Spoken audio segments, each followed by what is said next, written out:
افغانستان او پاکستان ترمنځ د جګړې تازه او مهم جزیات پر کونړ د پاکستان پرله پسې بریدونو کې ملکي خلکو ته هم تلفات اوښتي دي. السلام علیکم، ستړي مشئ د پښتو نیوز چینل محترم لیدونکو، وخت مو بخیر. په مکړی د دې مهال تازه خو ډیر زیات مهم خبر ته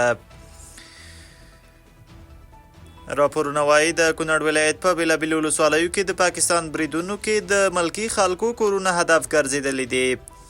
په خاص کونړ کې بیا هغه کورنۍ یو ځل بیا د خوندیتوب په موخه بې ځایه شوي دي چې څه موده وړاندې د زلزلې له وجې دې سیمه کې مېشت شوي وو.